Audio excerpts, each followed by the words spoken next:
एक दफा अल्लाह रब्बुल आलमीन फरिश्तों से कहा, ए फरिश्तों, तुम सभी आदम को सजदा करो। आदेशानुसार सभी फरिश्तों ने हजरत आदम अलैहिस्सलाम को सजदा किया, लेकिन इब्लीस ने नहीं किया। उसने अहंकार में भरकर अल्लाह के आदेश का उल्लंघन किया, क्योंकि उसके अंदर पहले से ही अविश्वास का बीज मौजूद था। तब अल्लाह रब्बुल आलमीन ने इब्लीस से कहा, ए इब्लीस, मैंने अपनी कुदरत से जिसे पैदा किया उसके प्रति सम्मान प्रकट करने का आदेश दिया। तूने उसे सजदा क्यों नहीं किया? क्या तूने खुद को बड़ा समझ लिया?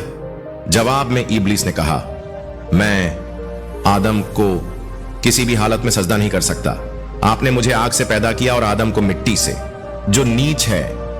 इब्लीस की यह बात सुनकर अल्लाह रब्बुल आलमीन ने कहा, ए इब्लीस, तू धिक्कारी, श्राप का भागी रहेगा। इसके बाद इब्लीस का चेहरा बिगड़ गया और उसमें शैतान की सूरत प्रकट हो गई। उसका चेहरा कुरूप और भयावह हो गया। उसकी बहिश्त पोशाक और सिर से बादशाहत का ताज पल भर में उतर गया। अल्लाह ने इब्लीस से कहा, ए इब्लीस, तू हमेशा के लिए मेरी रहमत से दूर हो गया। जन्नत तेरे लिए हराम कर दी गई। अभी इसी वक्त जन्नत से निकल जा। इब्लीस ने कहा, हे पालनहार, मैंने लाखों सालों तक तेरी इबादत की, क्या मुझे इसके बदले कुछ नहीं मिलेगा? क्या मुझे इस तरह की सजा देना इंसाफ है? अल्लाह ने कहा, ए गुनाहगार इब्लीस, बता तू मुझसे क्या चाहता है? जन्नत को छोड़कर जो कुछ मांगेगा मैं तुझे दूंगा, क्योंकि मैं किसी प्रार्थना को ठुकराता नहीं। तब इब्लीस ने कहा, हे प्रभु, जब मुझे कभी जन्नत नसीब नहीं होगी तो मेरी एक प्रार्थना है कि कयामत तक मुझे हयात बख्श दें। अल्लाह ने कहा, जाओ, मैंने तुम्हें कयामत तक की जिंदगी दे दी। फिर इब्लीस ने कहा, हे प्रभु, मेरी दूसरी प्रार्थना यह है कि मुझे ऐसी शक्ति प्रदान करें कि मैं आपकी सभी मखलूक को देख सकूं, लेकिन आदम और उनकी औलाद मुझे न देख सके। मैं उनके जिस्म में रग रग में घूम सकूं और जब चाहूं अपनी सूरत बदल सकूं। अल्लाह ने कहा, जाओ, तुम्हारी यह प्रार्थना भी मंजूर हुई। पापी इब्लीस ने इतनी शक्ति पाकर कहा, हे प्रभु, यह जान लो कि आदम के कारण मेरी जिंदगी भर की इबादत बेकार हो गई। मैं हमेशा के लिए तेरा धिक्कारी हुआ और श्रापित बन गया। मैं आदम और उनकी संतान से बदला लिए बिना नहीं रहूंगा। मैं यह प्रण करता हूं कि आदम की औलाद को हर युग में भटकाऊंगा और उन्हें अपने साथ जहन्नम का वासी बनाऊंगा। अल्लाह रब्बुल आलमीन ने कहा, ऐ गुनाहगार इब्लीस, जो मेरे आदेश का पालन करेंगे और सत्य पर डटे रहेंगे, उन्हें तुम कभी भी पदच्युत नहीं कर सकोगे। लेकिन जो मेरी आज्ञा का त्याग कर तुम्हारा अनुसरण करेंगे और नफ्स ए अमारा की गुलामी करेंगे, मैं उन्हें तुम्हारे साथ जहन्नम में डालूंगा और मैं जहन्नम को भर दूंगा। इसके बाद अल्लाह के आदेश पर जन्नत के फरिश्तों ने इब्लीस को गिरफ्तार किया और उसे जन्नत से निकालकर दुनिया के सबसे गहरे समुद्र के तल में फेंक दिया। तभी से समुद्र इब्लीस की गतिविधियों का केंद्र बन गया। दूसरी ओर अल्लाह रब्बुल आलमीन ने फरिश्तों को आदेश दिया, आदम के लिए सबसे उत्तम जन्नत जन्नतुल फिरदौस में रहने का प्रबंध करो। फरिश्तों ने हजरत आदम अलैहिस्सलाम के लिए सुख और शांति के तमाम प्रबंध किए, जिससे उनके जीवन में कोई कष्ट या परेशानी बाकी नहीं रही। हजरत आदम अलैहिस्सलाम असीम सुख, आराम और शांति में जन्नतुल फिरदौस में रहने लगे।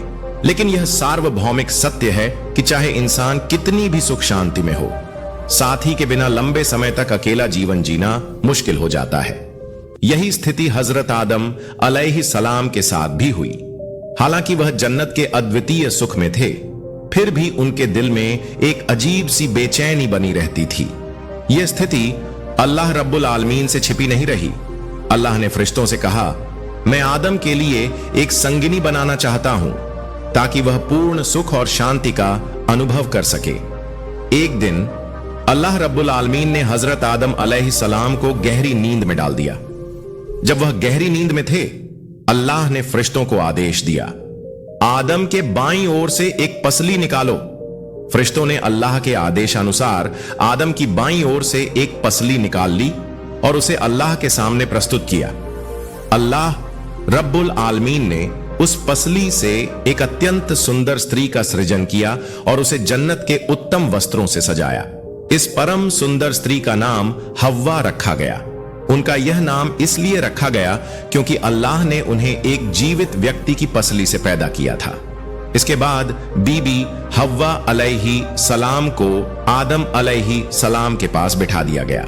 अल्लाह रब्बुल आलमीन ने हजरत आदम अलैहि सलाम को जगाया। जब वह जागे तो उन्होंने अपने पास एक अत्यंत सुंदर स्त्री को बैठा पाया। हजरत आदम अलैहि सलाम के मन में सवाल उठा, यह सुंदर स्त्री कौन है? ऐसी सुंदरता तो मैंने पहले कभी नहीं देखी। अल्लाह रब्बुल आलमीन ने कहा, हे आदम, मैंने तुम्हारी बेचैनी को दूर करने के लिए तुम्हारे लिए एक संगिनी बनाई है। यह स्त्री तुम्हारे जीवन की हमसफर होगी और सुख दुख में तुम्हारी सहभागी बनेगी। अल्लाह ने स्वाभाविक रूप से पुरुषों के दिल में महिलाओं के प्रति आकर्षण पैदा किया। यही कारण था कि हजरत आदम अलैहि सलाम बीवी हव्वा अलैहि सलाम के प्रति आकृष्ट हो गए। उन्होंने अपने हाथ बढ़ाकर बीवी हव्वा को छूने की कोशिश की। तुरंत ही अल्लाह की ओर से चेतावनी आई, हे आदम, विवाह से पहले हव्वा को छूने से परहेज करो, यह तुम्हारे लिए जायज नहीं है। अल्लाह की यह बात सुनकर हजरत आदम अलैहि सलाम ने कहा, हे मेरे पालनहार, फिर आप हमारा विवाह करवा दीजिए।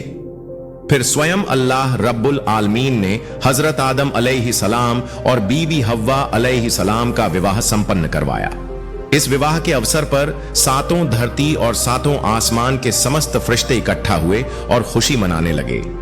विवाह की खुतबा स्वयं अल्लाह रब्बुल आलमीन ने पेश की। इस खुतबा में उन्होंने अपनी महान शक्ति, असीम कुदरत और सृष्टि के रहस्य का उल्लेख किया। साथ ही उन्होंने हजरत मोहम्मद सल्लल्लाहु अलैहि वसल्लम की बयानी की, जो सृष्टि का मूल कारण और सबसे ऊंचे दर्जे के नबी, अल्लाह के अंतिम पैगंबर हैं। हजरत आदम और बीबी हव्वा अलैहि सलाम का विवाह संपन्न होते ही आदम अलैहि सलाम बीबी हव्वा अलैहि सलाम के प्रति अत्यंत आकर्षित हो गए। उन्होंने फिर से बीबी हव्वा अलैहि सलाम को छूने की कोशिश की। तभी अल्लाह रब्बुल आलमीन की ओर से आवाज आई, हे आदम, पहले तुम मेहर अदा करो। मेहर अदा करने से पहले वह तुम्हारे लिए जायज और हलाल नहीं होंगी। यह सुनकर आदम अलैहि सलाम ने कहा, हे मेरे पालनहार, इस पूरे विश्व की हर चीज के मालिक तो आप हैं। सब कुछ आपकी मिल्कियत में है। मेरे पास कोई संपत्ति नहीं है। मैं उनका मेहर कैसे अदा करूं? अल्लाह रब्बुल आलमीन ने फरमाया, हे आदम, तुम मेरे हबीब सल्लल्लाहु अलैहि वसल्लम के प्रति 10 बार दुरूद शरीफ पढ़ो और उनके ऊपर इनायत करो। यही तुम्हारे लिए मेहर की अदायगी हो जाएगी। अल्लाह रब्बुल आलमीन की इस बात को सुनकर आदम अलैहि सलाम के दिल में यह सवाल पैदा हुआ कि जिस शख्स के लिए मुझे दुरूद शरीफ पढ़ने का हुक्म दिया गया है, वह कौन है?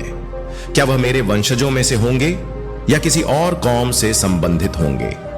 यह सोच उनके दिल में गहराई तक बैठ गई और उनके दिल में उस महान शख्स को देखने की तीव्र इच्छा पैदा हुई। उन्होंने अल्लाह रब्बुल आलमीन से प्रार्थना की, हे अल्लाह, मैं आपके उस महान बंदे को देखना चाहता हूं जिसके लिए आपने मुझे दरूद शरीफ पढ़ने का हुक्म दिया है। अल्लाह रब्बुल आलमीन ने जवाब दिया, हे आदम, तुम अपनी उंगली के नाखून पर नजर डालो, उसमें तुम मेरे हबीब मोहम्मद सल्लल्लाहु अलैहि वसल्लम का चेहरा देखोगे। यह सुनकर आदम अलैहि सलाम ने अपनी उंगली के नाखून पर नजर डाली और उसमें हजरत मोहम्मद सल्लल्लाहु अलैहि वसल्लम का पवित्र चेहरा देख लिया। उन्हें देखते ही आदम अलैहि सलाम के दिल में उनके प्रति अपार मोहब्बत और प्रेम जाग उठा।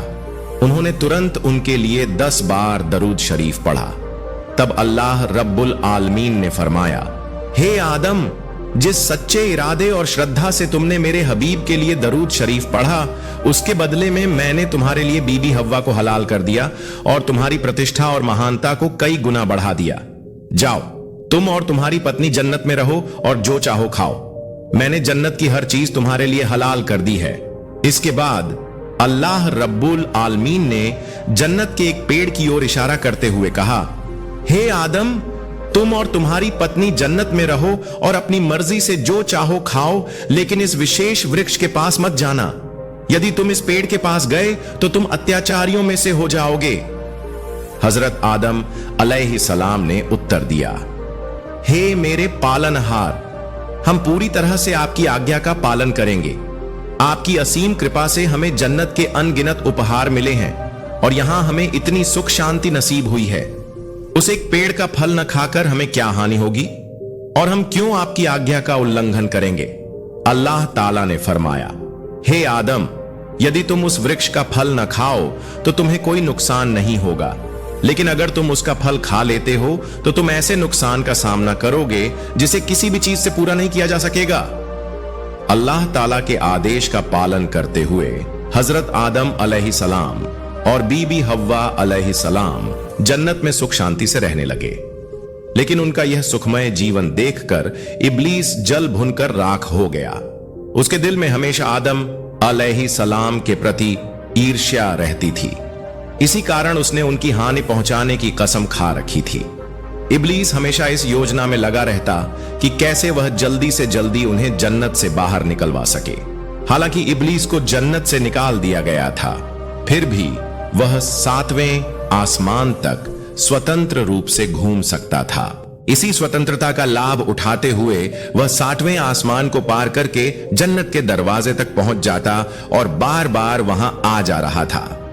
इब्लीस को जन्नत के अंदर प्रवेश करने की अनुमति नहीं थी, इसलिए उसने यह सोच रखा था कि यदि वह बाहर से ही हजरत आदम अलैहिस्सलाम और बीबी हव्वा अलैहिस्सलाम को देख सके तो उन्हें झूठे प्रलोभन देकर बहकाना मुश्किल नहीं होगा। इसी उम्मीद में इब्लीस जन्नत के दरवाजे पर बैठ गया और कई दिनों तक वहीं डटा रहा। कई दिनों के बाद जन्नत के दरवाजे के पास उसने एक मोर को देखा। मोर ने इब्लीस से पूछा, हे जनाब, तुम कौन हो और यहां क्यों हो? इब्लीस ने जवाब दिया, मैं अल्लाह का एक फरिश्ता हूं और सिर्फ अल्लाह की इबादत करना ही मेरा काम है। मैंने सुना है कि अल्लाह रब्बुल आलमीन ने अपने नेक बंदों के लिए जन्नत नामक यह खूबसूरत स्थान बनाया है। इसका सौंदर्य और नेमतें इतनी अद्भुत हैं कि बिना देखे उनकी कल्पना भी नहीं की जा सकती। मैं लंबे समय से जन्नत के अंदर की झलक देखने के लिए यहां बैठा हूं। क्या तुम मेरी यह ख्वाहिश पूरी कर सकते हो? मोर ने उत्तर दिया, नहीं जनाब, मेरे लिए यह संभव नहीं है। बाहर से किसी को जन्नत के अंदर प्रवेश कराना पूरी तरह से मना है। मेरे पास ऐसी कोई शक्ति नहीं है कि मैं तुम्हें अंदर ले जा सकूं।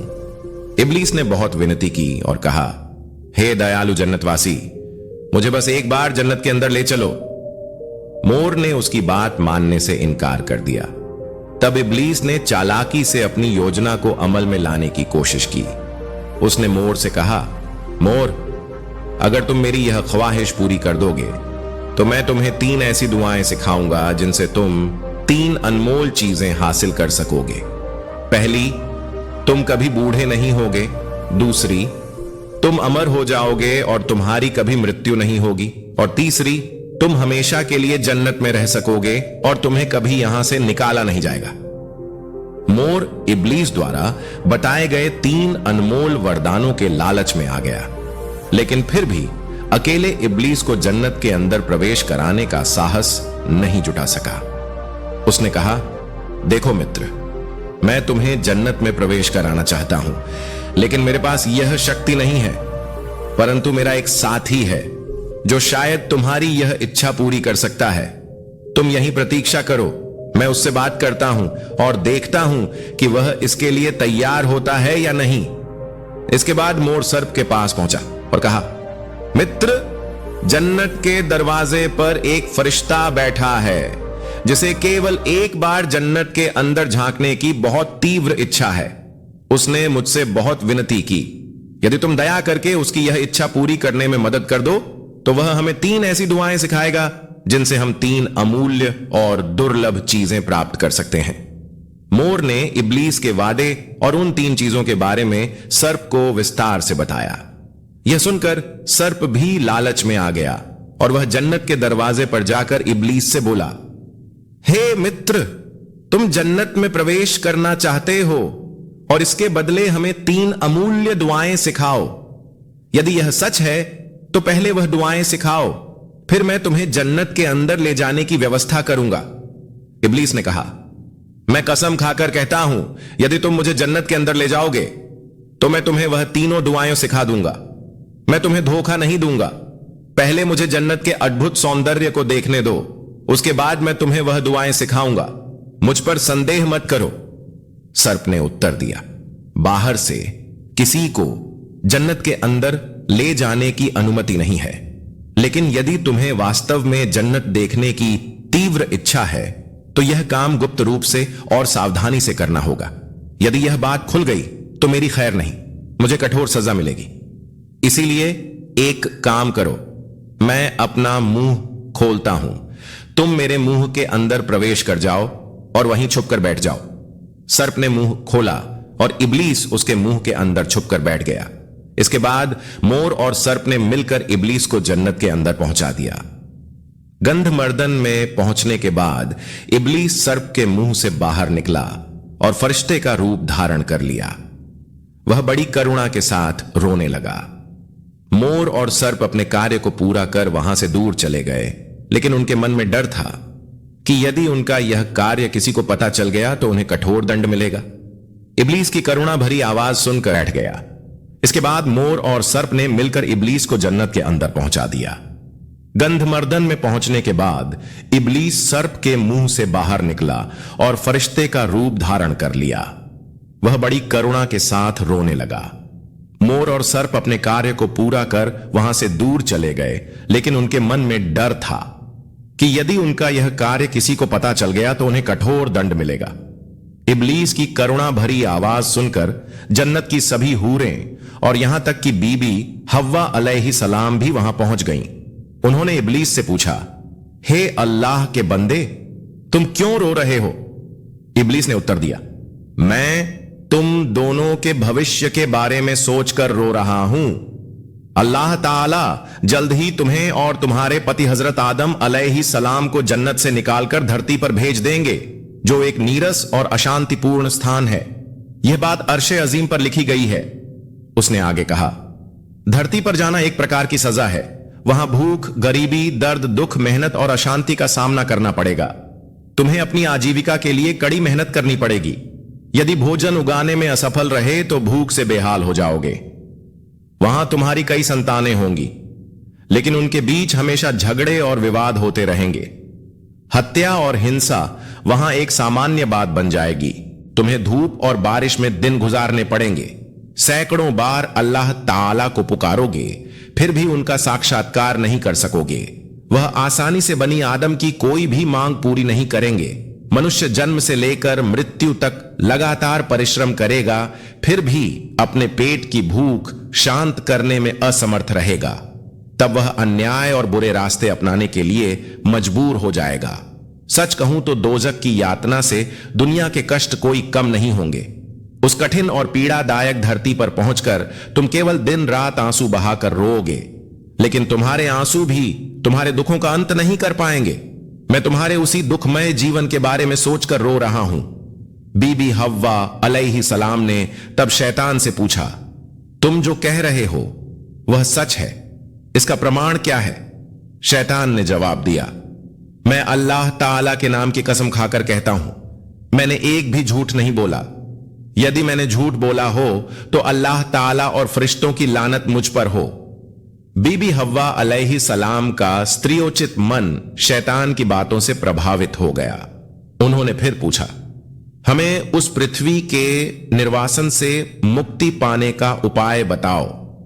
शैतान ने कहा, इसका एक उपाय है, लेकिन मैं नहीं जानता कि तुम उसे अपनाओगी या नहीं। बीबी हव्वा अलैहिस्सलाम ने कहा, बताओ, हम निश्चित रूप से उसे अपनाएंगे। तब शैतान ने कहा, गंधमर्दन खा लो। यदि तुम ऐसा कर सको तो तुम जन्नत में हमेशा के लिए रह सकोगी। फिर तुम्हें कभी पृथ्वी पर नहीं जाना पड़ेगा। जन्नत की सभी सुख सुविधाएं हमेशा के लिए तुम्हारे लिए अनिवार्य हो जाएंगी। बीबी हव्वा अलैहिस्सलाम ने कहा, लेकिन अल्लाह ताला ने हमें उस वृक्ष के फल खाने से मना किया है, तो यह कैसे संभव है? शैतान ने जवाब दिया, अल्लाह ताला रहमत का सागर है, वह अपराधों को माफ कर देते हैं, इसलिए उनका एक नाम गफूर है। उन्होंने वादा किया है कि वह अपने इस नाम की महिमा को बनाए रखेंगे, अतः तुम्हें इस बारे में चिंता करने की जरूरत नहीं है।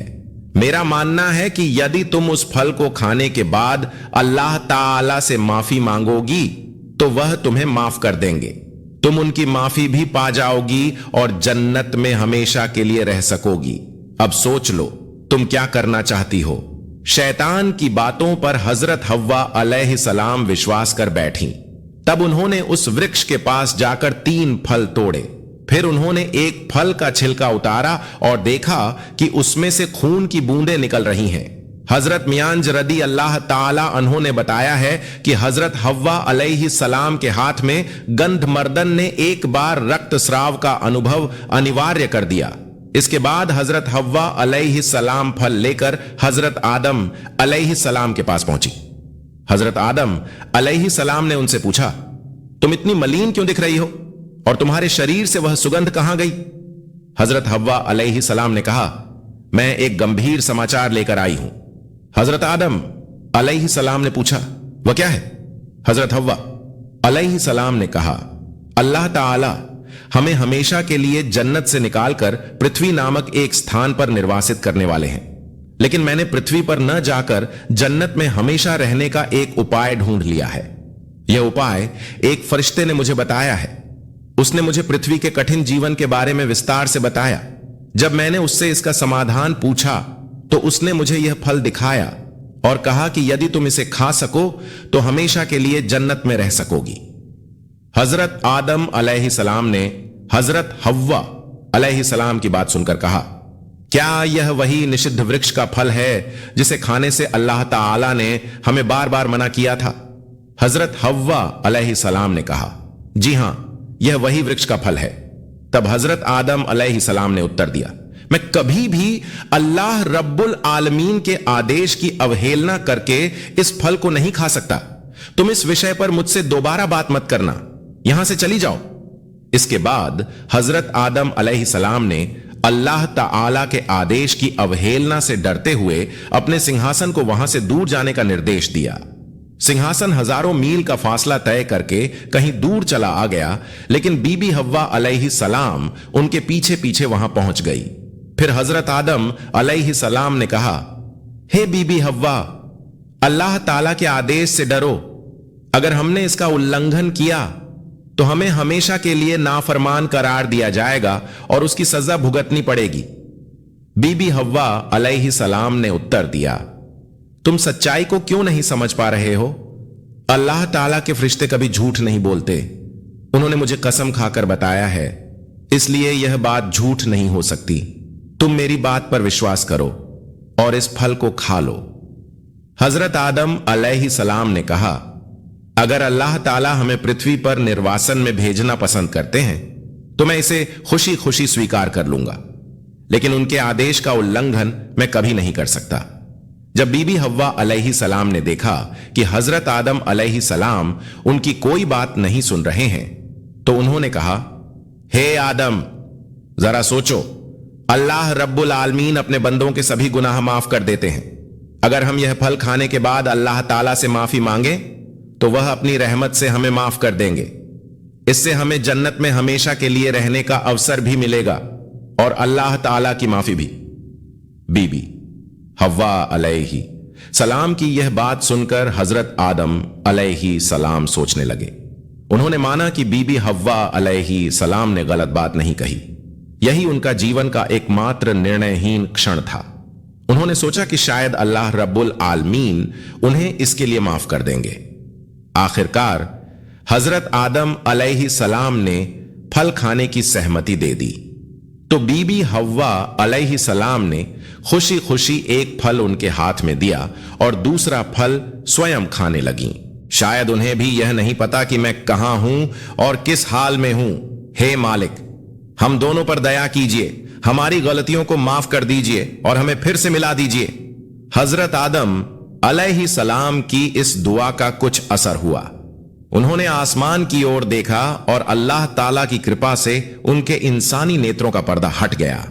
अब हजरत आदम अलैहिस्सलाम ने अल्लाह रब्बुल आलमीन के अर्श मुअल्ला उच्चतम सिंहासन का अद्भुत दृश्य देखा। उन्होंने देखा कि अर्श पर लिखा हुआ था, ला इलाहा इल्लल्लाह मुहम्मदुर रसूलुल्लाह। इस कलिमा को देखकर उनकी पुरानी यादें ताजा हो गईं। जब अल्लाह ताला ने उन्हें पैदा किया था तब उन्होंने अर्श पर यही कलिमा लिखा हुआ देखा था।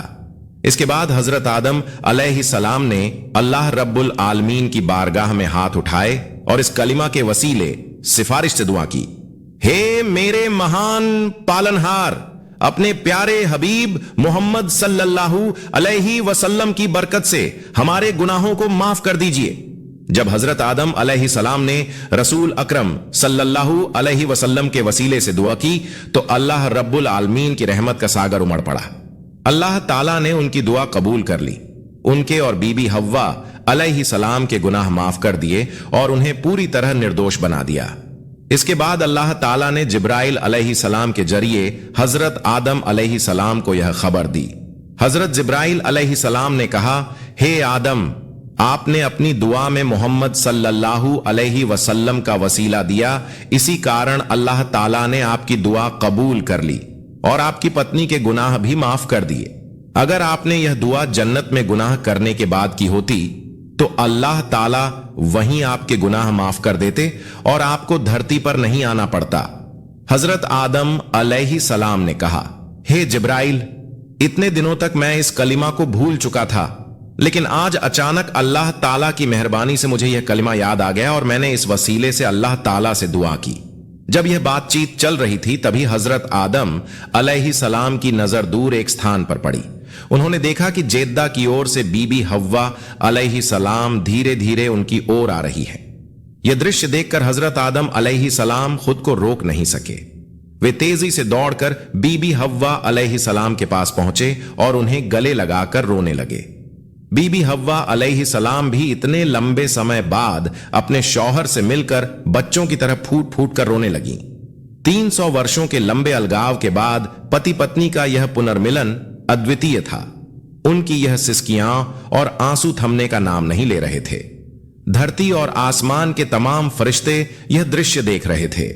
वे भी उनकी खुशी में शामिल हो गए और अल्लाह रब्बुल आलमीन का शुक्र अदा किया। जहां हजरत आदम अलैहिस्सलाम और बीबी हव्वा अलैहिस्सलाम का यह पुनर्मिलन हुआ, वह स्थान आज हमें अराफात के मैदान के नाम से जाना जाता है। अल्लाह रब्बुल आलमीन हमें उनके जीवन से शिक्षा लेने की तौफीक अता करें। आमीन।